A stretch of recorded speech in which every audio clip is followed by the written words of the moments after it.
I think that in this country, things have become so polarized, and it looks like the only way to love your gay family and friends is to support gay marriage. If marriage law is simply about adult emotions, then, in my opinion, from my experience, there is no reason to bar same-sex couples from the institution of marriage, because I know personally that they have the same capacity to love and commit, because my mom and her partner have been that couple, committed to one another through the highs and lows for almost 30 years. However, government's interest is not simply about adult feelings. Government's interest is in children, and that redefining marriage will redefine parenthood.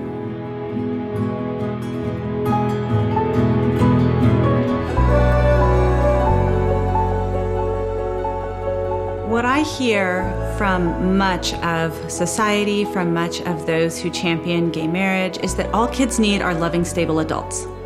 That's all they need. Doesn't matter what gender they are, doesn't matter even how many there are. And I think I look at my life and I say that just isn't the case. Because when I think back about my life at my mom's house with her and her partner, both of whom are wonderful women, they had low conflict, they were committed, they were stable, they were involved in my life. I loved them, they loved me. And if any two will do, that should have been enough. But it wasn't enough, because every child craves the love and involvement of their father. And I did too.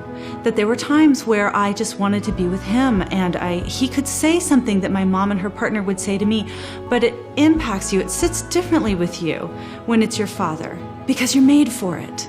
Because kids are made to be loved and adored, cherished and known by both of their parents. It's the emotional food that kids need. And so I really reject this idea that kids just need loving and stable adults. Yeah, sometimes that's the best that you can get when you're coming from a broken situation. But we shouldn't glamorize, idealize, and incentivize a relationship and a family structure where a child has to lose one or both parents to be there.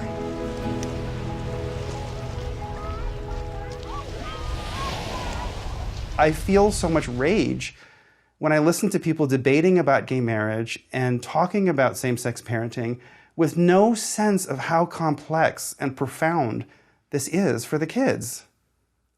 I mean, it's our lives. I myself am bisexual. That is what I am. I find both men and women attractive, regardless of the fact that I did marry a woman and I am in a faithful relationship with her. Even being bisexual and even being part of the community, gay marriage is wrong. Not for, in my mind, because of religious reasons, but because that's not where kids come from. I don't want the right to put other children in that situation. We had the best case scenario growing up because it was a low conflict relationship between my mother and her partner. I didn't live through the divorce. It was very much exactly the way it would have been if my mother had gone to a sperm bank. But I still wanted to see my dad, even though he was never there. The idea is so powerful in your head that there's a father and a mother out there. I mean, how can you erase that? You can keep the child in a bubble, move into a lesbian neighborhood, have them only talk to people who approve of lesbian families. You can erase every single book ever written in the history of mankind that included references to a father and a mother, and the kid will still reach the age of 12 or 13 and know that something's wrong. That's what I say. I think as a child who was raised by my mother and her partners, I say it's not a good idea. I honestly, for the life of me, do not understand how we got to this state of denial that adult children and gays have to come forward and risk, their jobs, their families, and everything to tell people what they know. Going out there is really scary. You get attacked. Your family gets bullied, harassed, and attacked. The place that you work gets email after email for you to be fired. People you work with get emails with really harsh, ugly accusations. So I think that's why a lot of people haven't come forward. Children don't have a voice, and they look to their parents to be their voice. And you feel like that you have to go along with what's going on, even if that's privately and quietly. You don't have an advocate for you when you're in these type of situations, environments in the home. One summer day, my mother was at work, and my father came in the front door and asked me to come out and sit with him. And we sat out there, and he just looked at me and said, "I just wanted you to know that there are times when I struggle, but that I want to become a woman." And in my mind, I'm thinking, I've already got a mom. I need a dad. I want a dad. And how do you think that this could happen? Feeling like you're being abandoned, and he's not wanting to step up to the plate. And the fact of being your father, it's a time, a scene in your mind that you don't forget. You don't forget, and you can talk about it, and sometimes it's not as emotional, and then there's other days where you just sit there and you cry, because sometimes you still feel like you're that 9-year-old girl that's just wanting her daddy.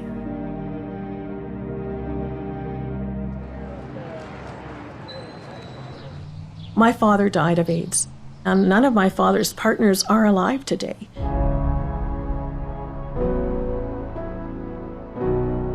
My father had about 500 sexual partners in his lifetime.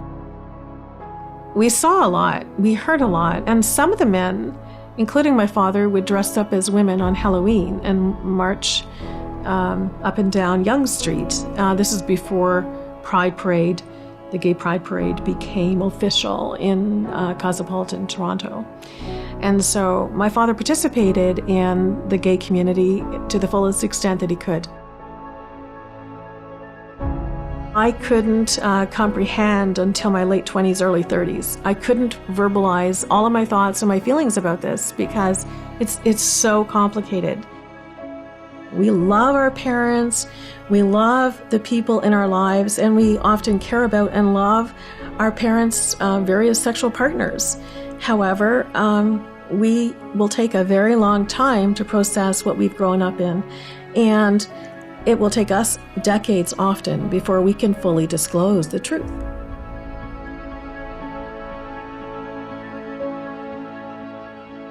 I'm very concerned about what is happening in the United States right now. As a Canadian resident, I've experienced living under same-sex marriage for 10 years. And with that, we have seen our constitutional freedoms eroded. And that includes our freedom of speech, our freedom to express our opinions, our values, our beliefs in the media, what we are able to say and write. So I don't have blogging freedoms. I don't have the freedom to make statements through articles or through the press in Canada like I do elsewhere.